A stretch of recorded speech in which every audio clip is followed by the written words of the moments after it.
hit the like button and subscribe. Low Nose Boxing. Subscribe to my channel. And first and foremost, I want to give a big shout out to my Lord and Savior, Jesus Christ. If it wasn't for him, this wouldn't be possible.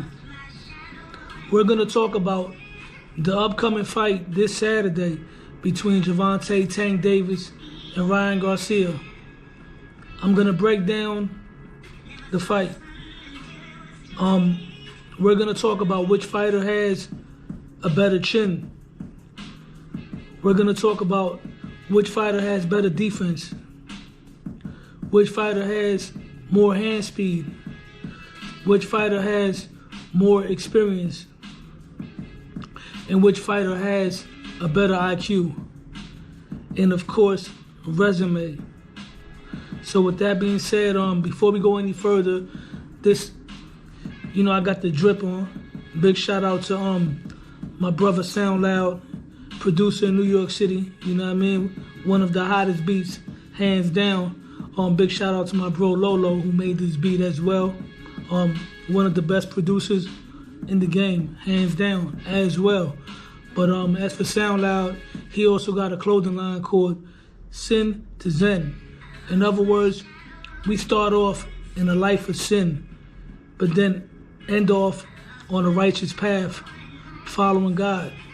Sin to Zen. This is how we carrying it. This is his name brand. So we're gonna cook right now.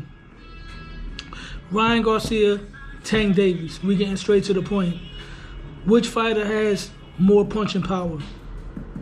Both Gervanta Davis and Ryan Garcia have shown extraordinary ability to knock opponents out with one shot. Ryan Garcia, to me, is a naturally bigger fighter.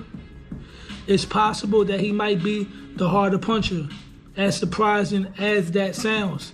And I say that because Ryan Garcia gives me the type of vibe of a fighter that can move up multiple weight classes. He's tall, sort of like Oscar De La Hoya, who eventually fought at 160 pounds.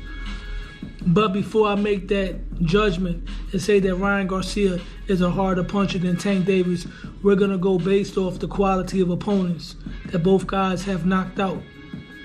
So I got to give the edge to Gervanta Davis in punching power because he has knocked out better competition than Ryan Garcia. Now, when it comes to hand speed, I will have to give the edge to Ryan Garcia, especially the fact that he throws combinations as well.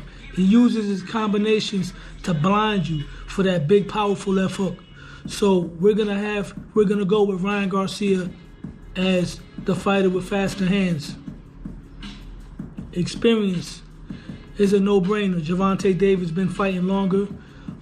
Level of competition, Gervanta Davis has a better resume than Ryan Garcia.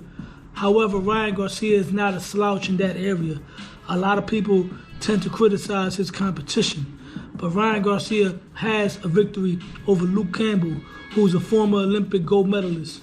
He also has a victory over Javier Fortuna, who's a former world champion who was only stopped one time prior to that, and that was a long time ago, a big gap in between.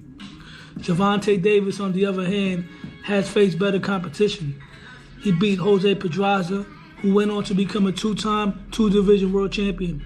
He beat Leo Santa Cruz, a multiple division world champion. He beat Isaac Pitbull Cruz, a tough contender, possibly top 5 at 135 pounds. He beat Rolly Romero, not really that decorated with accolades, but a tough, hungry fighter with power. He also defeated Luis Garcia, Jesus Cuellar, and Mario Barrios. Now, going into this fight, people are questioning if Gervanta Davis has the chin to handle Ryan Garcia's power, which brings me to my next tangible. Oh yeah, by the way, so I gotta give the resume and experience to Gervanta Tank Davis. As far as chin, ability to take a shot, that's a no-brainer. Definitely Tank Davis, hands down. Ryan Garcia was dropped hard by a lesser punching Luke Campbell, right? Even though he got back up and knocked Luke Campbell out. Give him all the credit in the world. But Gervonta Davis has faced fighters that have legitimate punching power, and he was able to withstand that punching power. Mario Barrios, 140-pounder, who been dropping damn near everybody he fought going into the Gervonta Davis fight. He had power. He connected. Isaac Pitbull Cruz had punching power. Rolly Romero had punching power. So with that being said, Gervonta Davis has shown a solid chin so far.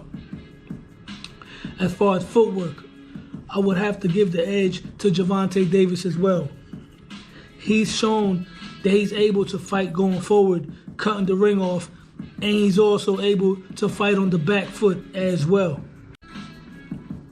As far as ring IQ, Gervonta Davis has shown the ability to make adjustments as the fight goes on.